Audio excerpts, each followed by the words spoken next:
ಆತ್ಮೀಯ ವೀಕ್ಷಕರೇ ಎಲ್ಲರಿಗೂ ನಮಸ್ಕಾರ. ರೇಣುಕಾಸ್ವಾಮಿ ಕೊಲೆ ಪ್ರಕರಣಕ್ಕೆ ಸಂಬಂಧಪಟ್ಟ ಹಾಗೆ ಚಾಲೆಂಜಿಂಗ್ ಸ್ಟಾರ್ ದರ್ಶನ್ ಅವರು ಈ ಒಂದು ಜೈಲು ಪಾಲಾಗಿದ್ದಾರೆ. ಅವರು ಯಾವ ಒಂದು ದಿನ ಈ ಒಂದು ಜೈಲಿಂದ ರಿಲೀಸ್ ಆಗ್ತಾರೆ ಅಂತೇಳಿ ಕಂಪ್ಲೀಟ್ ಮಾಹಿತಿಯನ್ನು ಕೂಡ ಈ ವಿಡಿಯೋದಲ್ಲಿ ತಿಳಿಸ್ಕೊಡ್ತಾ ಇದ್ದೀನಿ. ವಿಡಿಯೋ ಸ್ಕಿಪ್ ಮಾಡದೆ ಎಂಡ್ವರೆಗೆ ನೋಡಿದರೆ ಮಾಹಿತಿ ಗೊತ್ತಾಗುತ್ತೆ. ಬನ್ನಿ ವಿಡಿಯೋವನ್ನು ಸ್ಟಾರ್ಟ್ ಮಾಡೋಣ. ಹೌದು ವೀಕ್ಷಕರೇ, ಇತ್ತೀಚೆಗೆ ಸಾಮಾಜಿಕ ಮಾಧ್ಯಮದಲ್ಲಿ ಸಾಕಷ್ಟು ವಿಡಿಯೋ ಮತ್ತು ಪೋಸ್ಟ್ಗಳು ಕೂಡ ತುಂಬ ವೈರಲ್ ಆಗ್ತಾ ಇದೆ. ರೇಣುಕಾಸ್ವಾಮಿ ಕೊಲೆ ಪ್ರಕರಣಕ್ಕೆ ಸಂಬಂಧಪಟ್ಟ ಹಾಗೆ ಚಾಲೆಂಜಿಂಗ್ ಸ್ಟಾರ್ ದರ್ಶನ್ ಅವರು ಜೈಲಿನಲ್ಲಿದ್ದಾರೆ. ಸಾಕಷ್ಟು ಅಭಿಮಾನಿಗಳು ಕೂಡ ಇವರು ಈ ಒಂದು ಜೈಲಿಂದ ಬಿಡುಗಡೆ ಆಗಬೇಕಂತ ಕೂಡ ಸಾಕಷ್ಟು ಒಂದು ಅಭಿಮಾನಿಗಳ ಒಂದು ಆಸೆ ಕೂಡ ಆಗಿದೆ. ಚಾಲೆಂಜಿಂಗ್ ಸ್ಟಾರ್ ದರ್ಶನ್ ಅವರು ಯಾವ ಒಂದು ದಿನ ಈ ಒಂದು ಜೈಲಿಂದ ರಿಲೀಸ್ ಆಗ್ತಾರೆ ಅಂತೇಳಿ ಸಾಕಷ್ಟು ಜನ ಕೂಡ ಕುತೂಹಲ ಇದೆ. ಇದೇ ಫೆಬ್ರವರಿ 8ನೇ ತಾರೀಕಿಗೆ ಚಾಲೆಂಜಿಂಗ್ ಸ್ಟಾರ್ ದರ್ಶನ್ ಅವರು ರಿಲೀಸ್ ಆಗುವಂಥ ಒಂದು ಸಾಧ್ಯತೆ ಬಹಳ ಇದೆ.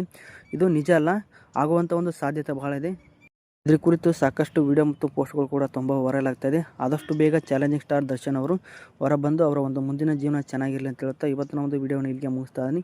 ಮತ್ತೊಂದು ವಿಡಿಯೋದೊಂದಿಗೆ ನಿಮ್ಮನ್ನು ಭೇಟಿ ಮಾಡ್ತೇನೆ. ವಿಡಿಯೋ ಇಷ್ಟ ಇದ್ದರೆ ಲೈಕ್ ಮಾಡಿ, ಚಾನಲ್ಗೆ ಸಪೋರ್ಟ್ ಮಾಡಿ. ಮುಂದಿನ ವಿಡಿಯೋದಲ್ಲಿ ಸಿಗೋಣ. ಧನ್ಯವಾದಗಳು.